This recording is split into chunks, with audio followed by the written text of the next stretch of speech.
folks. Welcome to the program. This, of course, is Stinchfield, the podcast. Listen, the deep state is very, very real. So I've uncovered a very troubling lawsuit inside the federal government that Trump's Department of Justice, Pam Bondi, the Attorney General's own Department of Justice, is fighting. Why are lawyers inside the Department of Justice fighting to protect Joe Biden, Hunter Biden, and James Biden? To me, it doesn't make any sense unless President Trump and Pam Bondi have no idea this lawsuit continues. This was a lawsuit filed looking for documents related to Joe Biden's, James Biden's, and Hunter Biden's relationship to Ukraine, Russia, and China, specifically looking for financial documents and financial transactions that occurred between those three rogue countries and the Biden crime family. And at first, the DOJ comes back and says, we have 400 documents that relate to this. Then later they say, oh, you know what? No, we're not going to confirm or deny whether we have these documents. Now, that's when Biden was president. But President Trump has taken over.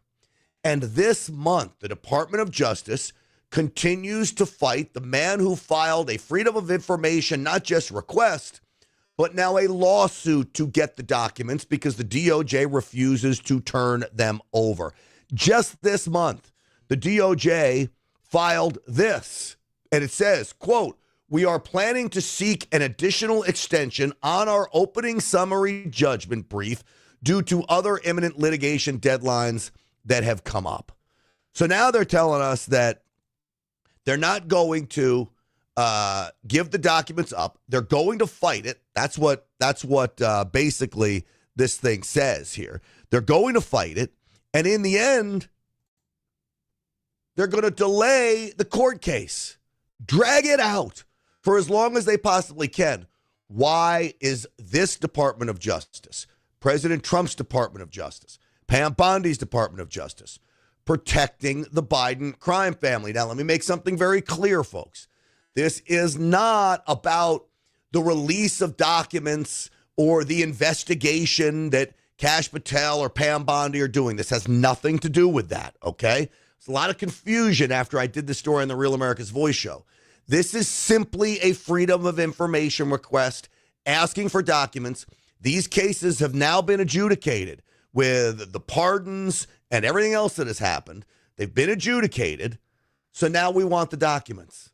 So this is not, oh, be patient, be that. This is literally the government fighting to give up what is ours. These are documents of public record. We should be allowed to see them, and there could be as many as 400 of them. So what else does the government have to say about this? I'm going to interview, and I'll play for you that interview, the man who filed this lawsuit, a Colorado attorney who wants these documents. He calls this the most despicable Department of Justice lawsuit he's ever seen, with the underhandedness and the lengths they've gone to lie to keep these Biden documents secret. So it is imperative, folks, that we get to the bottom of it. So before we get the show started, I want to tell you all about my friends over at Patriot Mobile. You know I love my Patriot Mobile phone. 972-PATRIOT is the number to call, 972-PATRIOT. PatriotMobile.com, that's PatriotMobile.com/Grant is the website to go to.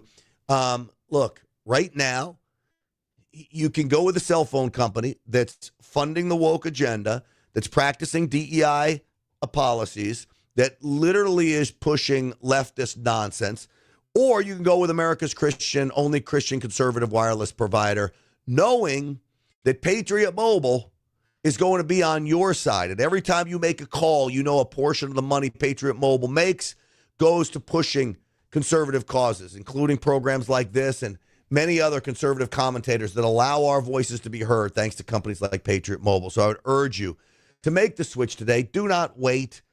You get to use any of the three networks, so you're on the same network. You're not going to lose on that front, and 100% U.S.-based customer service. PatriotMobile.com/Grant. Use the promo code GRANT for a free first month service. 972-PATRIOT, 972-PATRIOT. Make sure you tell them Grant Stinchfield sent you. All right, with that, folks, let's get the program started. Uncensored and unapologetic. This is Stenchfield. Here's your host, Grant Stenchfield. All right, folks, welcome back. It is amazing to me that the Department of Justice still has so many deep staters inside it, because I don't know how else to explain this, that you have lawyers openly fighting in court to protect the Bidens from either embarrassment or even worse than that, quite possibly criminal prosecution. We know that Joe Biden didn't pardon himself. He could be opened up to criminal prosecution. There is a lawsuit that was filed asking for documents related to Joe, Hunter, and James Biden's financial dealings with China, Russia, and Ukraine. Any documents that show financial transactions that have come or originated from those countries. This lawyer from Colorado wanted to see this Freedom of Information request was filed in 2020. Now, for nearly 4.5 years, they have been fighting this lawsuit the Department of Justice has. That fight continues under President Trump and Pam Bondi. And I don't think President Trump knows about it. I don't think Pam Bondi knows about it. So my goal is to get this information in their hands so they could get the DOJ out of the way and go after whatever deep state attorney is fighting this lawsuit against this guy to cover for the Bidens, to cover for their, quote, privacy concerns. So we got a copy of the lawsuit, and I pulled some clips from it. This is what the Department of Justice responded just this month, April 2025. Just this month, 4.5 years after this lawsuit was filed, they write, quote, the United States Department of Justice intends to file a motion for summary judgment and proposes to do so on April 4th, 2025. Now, that proposal for summary judgment means throw this case out, Your Honor. We're not even going to go to trial, just warrant it null and void. Now, why would a judge do that? Well, you could have a leftist activist judge that also wants to protect the Bidens in Washington, D.C. That's a real strong possibility in D.C. that we get a judge like that. You've got these deep state insiders that are fighting for Joe Biden. Now, what are their arguments for throwing this case out? This is rich, folks. I can't imagine Pam Bondi would approve, our attorney general, our fabulous attorney general, would approve of a writing like this in court documents. Quote, in order to balance the significant privacy interests that exist in this case against any FOIA public interest that exists, there is a FOIA public interest in knowing whether investigatory records exist within the specific category outlined in the plaintiff's targeted FOIA request. This is OIP has determined that to the extent any FOIA public interest exists here is minimal, as it would not significantly increase or aid the public's understanding of the department's mission, operations, or activities. Now, are they really trying to claim that the public's interest in this case is minimal? And then somehow it says, well, it doesn't explain the department's interest. We're not looking for the department's interest. We're looking for the Biden's interest. And the American public's interest in this is huge. Clearly more than 50% of America voted for President Trump, so more than 50% of America wants these documents. And I would bet you there's a significant amount of Democrats that would like to see these documents as well. The Department of Justice goes on to write in this filings, Hunter Biden and James Biden each have a remarkably high privacy interest that clearly outweighs the limited FOIA public interest. So this Department of Justice, under President Trump and Pam Bondi, is sticking by these older court documents. This was written before President Trump came into office, but they're sticking by it. They're fighting for this to be the truth, that somehow James and Hunter Biden's privacy interests outweigh the interest of the American public, when there's a good chance, in fact, I'm confident of it, that Joe Biden was using those two as his pawns to enrich himself and his family by using his position of power. As I told you, folks, we are not forgetting about all this. I will not forget about all this. Not a chance. So I got to interview Kevin Evans, who is the lawyer who filed this lawsuit against the DOJ. And I thought it would be in our interest to play that here. And we have to make sure, is this something that the Trump administration wants to fight? I can't imagine it would be. Grant, appreciate you having me on tonight. All right, so Kevin, you've been fighting this good fight. I think we talked about this years ago, by the way. And do you think Trump knows the DOJ, or Pam Bondi knows the DOJ is stonewalling you for these documents? I hope not, because I can't imagine that if they did, they would continue to fight the Biden battle for them. But I don't know. I can't get anybody in the administration to respond to inquiries. I can't get them to answer an email or a call. I have had some communications. I reached out to Emil Bove, and I get dead silence. So I don't know, Grant. I have no idea. All right. One of the reasons I wanted to have you on is because I wanted the administration people at the top to know that you have this suit, and to know that the DOJ, at least the attorneys handling the suit that you have against them, are stonewalling you. What are the documents? Well, not individual, because you don't know what you don't know. But what do you want from them? What are the documents that you are asking for pertaining to? So the FOIA request was filed, or served, I should say, in November of 2020. And there's two categories of requests, one related specifically to Hunter Biden, the other related specifically to James Biden. They're the same request, two different individuals. And I'm asking for documents from the DOJ relating to any relationships, communications, gifts, and or other forms of remuneration, as the way it's described in the request, to or from any individual or entity, government or otherwise, from China, Russia, and Ukraine, because that's what I knew at the time. Now we've since learned that Kazakhstan and Romania have been involved in this as well, but those are the three countries that are listed in the FOIA. All right. This is all, in my opinion, in the public's interest. We want payback for the grift that the Biden crime family waged against America. Now, let me show you. Now, this is before Trump took office, but this is what the DOJ filed with the judge trying to squash your lawsuit. This is number 22, folks, for the guys behind the glass. We have determined that to the extent any FOIA public interest exists here, it is minimal, as it would not significantly increase or aid the public's understanding of the department's mission. Well, you don't want to know about the department's mission. You want to know about Joe and James Biden. How could they say that the public interest here is minimal? Well, it's rather insulting now, isn't it? Because, as I've said repeatedly in status reports, before they filed that document, by the way, that the FOIA request was aimed at determining whether the DOJ has been corrupted, whether they're treating individuals differently, similarly situated individuals differently, which we all know they have, and if so, why? And that is clearly in the public interest. And there are cases out there that say it's a significant public interest, yet they file a document. And this is not the first time they've been deceptive in this case. I've filed a number of FOIA requests over my career. I will tell you, this is the most deceitful and deceptive any government agency has ever been in connection with one of my FOIA cases. Well, go figure. It relates to the former president's son and brother. Let me give you another one here. Remarkably high privacy interest clearly outweighs the limited FOIA interest. So they're basically saying that because Hunter Biden and James Biden have remarkably high privacy interests, this outweighs any public interest. I'm going to tell you, more than half of America wants these documents. I think that's pretty big interest, Kevin. Well, it's not only an interest, but what they've said in these filings is just not the law.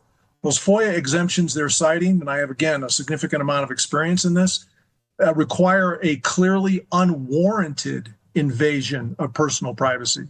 There is no unwarranted invasion of personal privacy here, particularly given everything that's been uncovered about Hunter Biden and James Biden. So if anything, the public interest highly trumps whatever privacy interest these two folks think they have.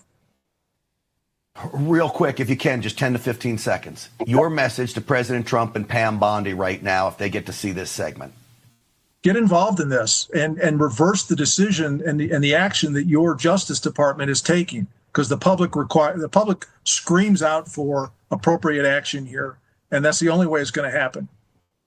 Well, Kevin Evans, I appreciate you not giving up on this. This is under your own dime. You are an attorney, but still, this is a lot of work that's gone into this.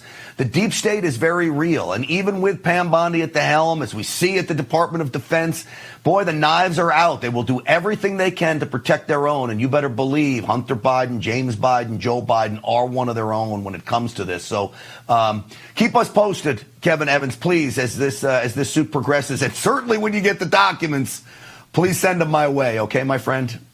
Will do. I appreciate you giving me the time to make this publicly, make the public aware of this, because it's an important issue. It sure is. Important to say the least. Again, I don't believe that Pam Bondi knows that this lawsuit is going on. I don't believe President Trump knows it's going on. I think they'd say, okay, if we've got 400 pages of documents, give it to them. Let them see it. They're his. They're ours. This is in the interest of the American people. Let's have the documents. So we'll make sure that this gets in the hands of the administration and make sure they know this case is going on. All of this comes as we're learning more about how the Democrats were allegedly funneling money through Act Blue, and the allegations are they were funneling money through Act Blue. This is the fundraising platform for the Democrats, in a very fraudulent manner. Foreign donations coming through straw donors. You even had, and wait till we lay this out for you, synthetic mortgages being used. Homes in states like Texas and California being overvalued by hundreds of millions of dollars. And they were using this money as a way to money launder. This is the allegation, okay, from a deputy police chief. They were using this to launder the money, to wash it, to get it through Act Blue, through these mortgages. If this is true, we don't know that it is, but if this is true, and the evidence that this former deputy chief has brought to light is true, the Democrats, boy, you see, they will go to great lengths to win elections. It's not just election engineering and election fraud, but now getting money and funneling through these dark money PACs. Really, really bad news. We're going to talk about that in just a moment, folks. But before we do, I want to tell you about my friends over at the Wellness Company. I've got one of these Wellness Company kits. I know that you've heard me talk about them. That's not the right address. Let me see here. This is it. twc.health/grant. Use the promo code GRANT. Turn it upside down like that. 8 of the most common prescription medications in here. Look, China is now saying that it's going to hold back prescription medications from us. There's going to be a shortage of prescription medications. 85% of the ingredients used to make prescription medications in this kit, amoxicillin is in here, penicillin. You got all kinds of medications that you need to keep yourself safe, including ivermectin. China's going to be putting the screws to us. Get one of these kits before these drug shortages start to happen. twc.health/grant. Use the promo code GRANT. I've got food and water. I've got ammunition. I've got power supply. And yes, I've got prescription medications. If you want to do what's right for you and your family, you've got to keep them safe. You've got to have a stash of prescription medications on hand. It could save a life. twc.health/grant. Use that promo code GRANT for 10% off. All right. I told you about Act Blue. So we first started raising the alarm of Act Blue about foreign donations being used through, quote, straw donors, meaning people that had their names being used, and you'd have $10, $25, $100, $150 donations through hundreds and hundreds of names, and the people had no idea their names were being used for these donations to be pushed through. Now, James O'Keefe went and tracked down one of the alleged donors who had like dozens and dozens of donations in his name or her name, and they said never remembered it. You donate to Act Blue, a political cause. How many times a month do you donate to Act Blue? I don't know. I don't know how many times. I don't understand why I'm getting this. Well, the question is, you did donate to Act Blue, right? Yes, once in a while, yes. Did you donate $1,000 1,009 times? I don't know. I mean, I may once in a while I donate $5 or so dollars or something like that during election year. What about $18,850? I doubt that. 1,009 times. James O'Keefe doing great work. 1,009 times to the tune of $18,000. These small donations that go under the radar. Now we're learning that they may have been using, quote, synthetic mortgages, phony mortgages that were overinflating the value of homes and somehow washing money through those mortgages right back into dark money PACs that were funding the campaigns of Democrat politicians. Now, let's start out with my buddy John Solomon, who was one of the first to uncover this alleged scheme. James Comer and Brian Stahler, both on the record on this network, on my show, saying we believe money from China, Venezuela, Iran, and Russia may have been moved through the ActBlue system to the benefit of either liberal nonprofits or Democratic candidates. So there you go. James Comer, of course, the head of the Oversight Committee in Congress, thinks that ActBlue was doing something wrong. Solomon continued while he was on with my buddy Eric Bolling. Was that the ActBlue was not using any of the basic precautions. They didn't prohibit foreign gift cards from being used as a credit card transaction for donations. They didn't use the CVV number. That's that three-number code in the back of your credit card you use to prove you're the identity holder of the card. They left the back shop wide open, which would allow a foreign power to potentially route money into the elections. All right, so foreign power to route money into the elections. Now, could they be using mortgages? I want you to think about this. I was reading through Sean Taylor. He was a deputy police chief. He runs a group called The Truth Matters. He claims that ActBlue used, quote, synthetic mortgages to wash what could be billions of dollars into the hands of Democrats to campaign with. He said he found one home that had $50 to $65 million loans taken against it. Another home in San Francisco was a $2 million valued home with $142 million valued against it. A home in Austin with a $744,000 legitimate loan that then had a $74 million loan taken against it.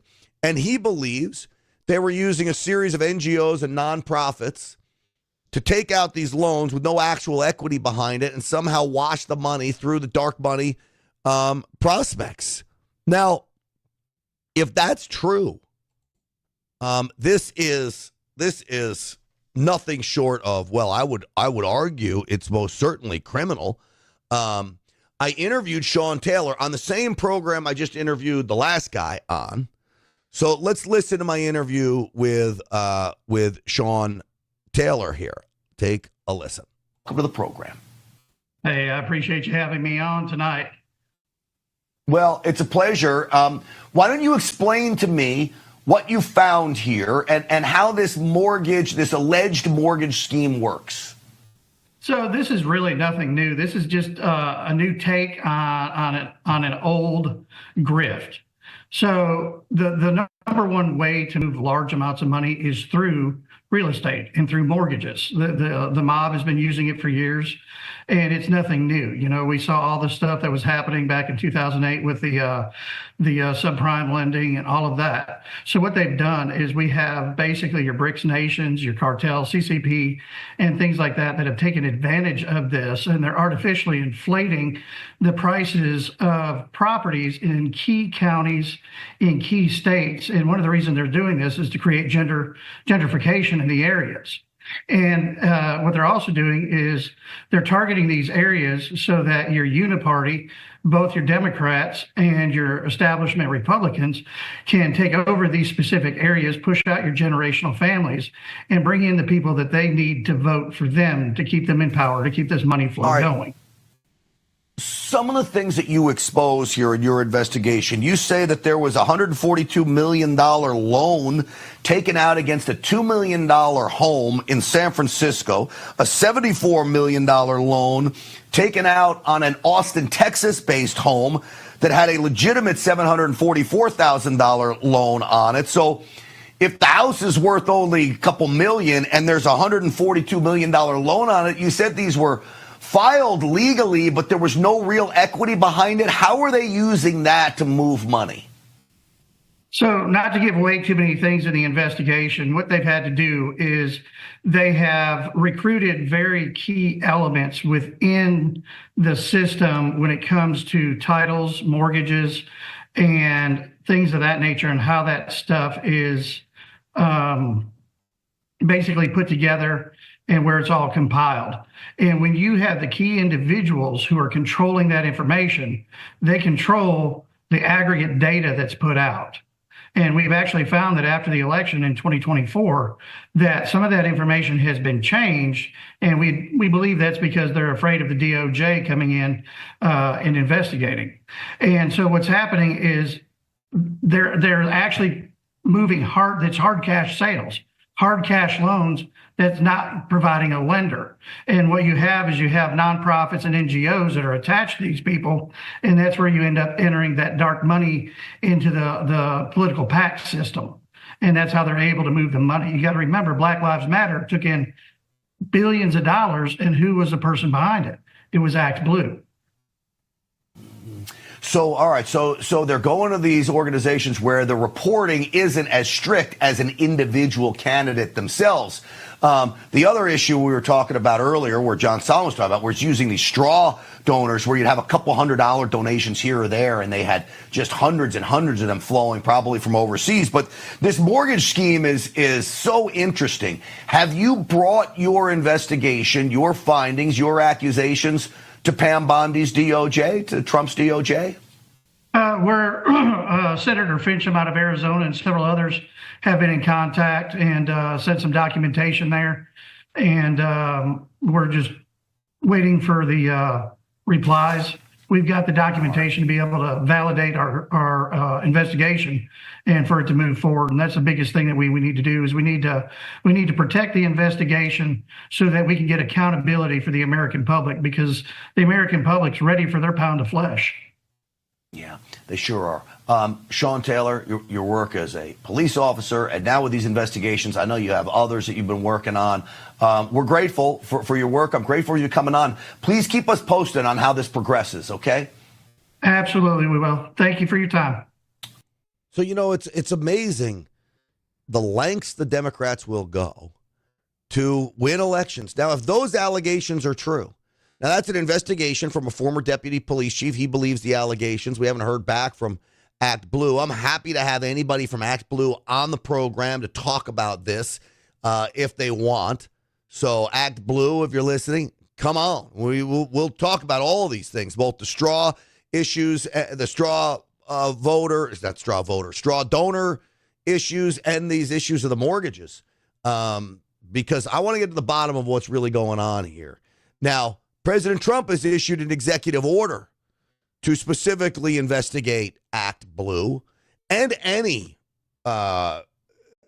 illegal donation process that would fund campaigns in an illegal manner, specifically foreign donations. That executive order, or the memo that he issued, is in place, and we should start to see that start to unfold, those investigations. That'll be back on Pam Bondi as well. Again, we want to get to the bottom of it. I have good news to report. Klaus Schwab is out at the World Economic Forum. This is amazing news for conservatives. It's very bad news for leftists. Leftists may say, oh, Klaus Schwab under this cloud of suspicion that he is leaving. I'm going to tell you, for the left, this is a huge loss. And I relate Klaus Schwab to Wayne LaPierre of the NRA. Klaus Schwab to the right is what Wayne LaPierre of the NRA was to the left, okay? A man who was ability to trigger the opposition like you wouldn't believe. He garnered lots of media attention anytime they said anything, and they were very, very effective at what they did. So Klaus Schwab, a big blow to the global elites. And I'm going to explain this comparison I'm making. You know, I used to work for the NRA, work closely with Wayne LaPierre on messaging, and I'll explain this comparison. To me, the comparison gets closer and closer the more I read about these stories. Before I do that, I want to tell you about my friends over at Energized Health. EnergizedHealth.com/Grant. It's about cellular hydration. It has changed my life. I lost 15 pounds in 2 weeks simply in an effort to get hydrated at a cellular level. I changed the way I eat around. I changed the way I work out around. Didn't kill myself. The process was super easy, and the people at Energized Health made it easy, and it's not about supplements or shots or any of those kinds of things. It's about a mind, body, soul program that gets you hydrated at a cellular level. If you want to learn what that's about, go to EnergizedHealth.com. Look at the master class there, and then look at all the testimonials. There's literally hundreds of them. Find somebody that looks like you and sounds like you. Listen to it. Say, hey, that could be me. 100% money back guarantee. There's weekly Zoom calls. There's daily videos that you'll get sent. There's weekly individual coaching. Anytime you need it, somebody's available to help you. There's recipes. And then, of course, there's the program itself that is so successful for people to lose fat, gain muscle mass, and change their life around, including joint pain goes away once you start to get hydrated at a cellular level. EnergizedHealth.com. Pay them a visit. Tell them Grant Stinchfield sent you. EnergizedHealth.com. You are not going to regret it. All right. So Klaus Schwab is out. They said Klaus Schwab was using jet airplanes for his own private business. He had thousands of dollars in petty cash withdrawals, in-room massages that were paid for by the World Economic Forum. This, in my mind, was the evil villain that was the leader of the global elites. Now he is being forced out. He resigned under this cloud of suspicion that he was taking money or using the World Economic Forum as a piggy bank. I think this is good news for us on the right because Klaus Schwab was effective. You know, he would come out and he would say things like this, and I'd be the first to report on it. What we have to confront is a deep, systemic, and structural restructuring of our world. And this will take some time. And the world will look differently after we have gone through this transition process. I mean, it's just all evil villain speech. I mean, he sounds like they're never going to be able to replace him with someone that garners this kind of reaction from people like me. He's something straight out of Hollywood casting. Some people would say this revolution is characterized by the fight of robots against human beings. And we will win this fight. He looks like Darth Vader or something. From, what do they call it? The Sisk or whatever the heck it is in Star Wars with the black robe. I mean, look at him here. My gosh. So when I tell you Klaus Schwab was able to trigger people like Wayne LaPierre was. Now think about what Klaus Schwab is accused of. Using jet airplanes, petty cash, in-room massages. I'm sure there were the fancy dinners. Many of the same things that Wayne LaPierre was accused of. Wayne LaPierre was accused of jet airplanes. Wayne LaPierre was accused of the fancy suits. Remember the story that they went and bought him fancy suits and the NRA was paying for that and lavish vacations and all kinds of things. But here's what I'm going to tell you. The National Rifle Association was far more effective with Wayne LaPierre at the helm, being totally dysfunctional, not being great stewards of donors' money, but in the end, it was far more powerful than it is now an NRA that's been neutered and is good stewards of donors' money, but doesn't have nearly the panache that it had before, not nearly the fire, not nearly the power that it had before, because when Wayne LaPierre felt like he was invincible, the NRA felt like it was invincible. The members felt like they were invincible. And that invincibility is what made the NRA so great. It was made us so proud to be NRA members. I don't see it now. I mean, honestly, until this podcast, I couldn't tell you who the leader of the NRA is. That's a guy by the name of Doug Hamlin. I believe he was on the board for a while. I had to look it up. I worked for the organization for years. I'm a lifetime NRA member. I love this organization, and I don't know who the executive CEO and executive vice president is. That's the title of the leader of the NRA. I don't know him. That's a problem for the NRA. The same problem is going to ensue for the World Economic Forum. Klaus Schwab basically was the WEF. He was the evil villain that represented the globalists and them wanting you to eat bugs and depopulating us and all of those things. And with him gone, it's going to be a hard time filling those shoes. Let me just remind you what we were capable of when I was at the NRA, okay? When I was at the NRA, we were capable of getting on the front page of the Washington Post, the New York Times every day of the week. They would come at us. They hated us. And I don't know if they wrote about anything more than they wrote about this commercial I shot. And drinking as many as 12 Diet Cokes. The Second Amendment is about a militia. And it's the National Rifle Association. We are the press who's under attack. The president is like a child. Certain people shouldn't have guns. But you are basically participating in the bigotry. How stupid do you think we are? Bless your heart. A crusade.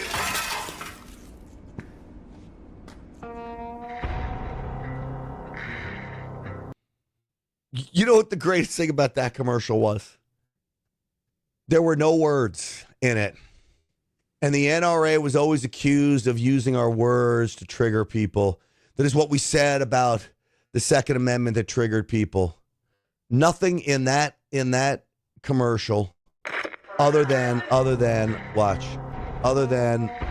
hold on, I'm going to show it to you. Other than a sledgehammer and a t-shirt called Socialist Tears.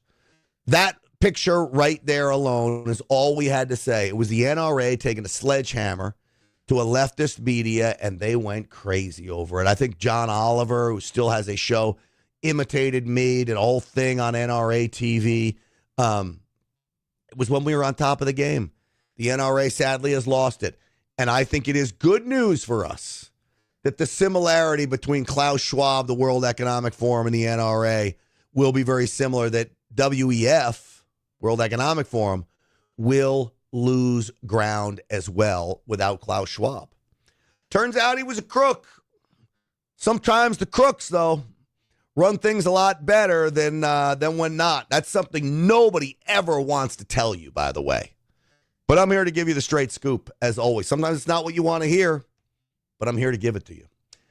Folks, that's going to do it for us on this Sunday. Thank you so much for watching. I'm Grant Stinchfield. Hey, listen, too, don't forget the website, GrantStinchfield.com, GrantStinchfield.com. Sign up for the email list there. Helps me stay in touch with you. We get the podcast out, gives you alerts. You can always go back and watch it on Rumble. If you're watching anywhere, please hit the subscribe or follow button. Copy the link, share it on your social media platforms. That's how we spread the word. I'm grateful to all of you. Stinchfield's Army rolls. We'll see you on the Real America's Voice show Monday, 7 p.m. Eastern time. Thanks for watching, everybody. Talk to you soon.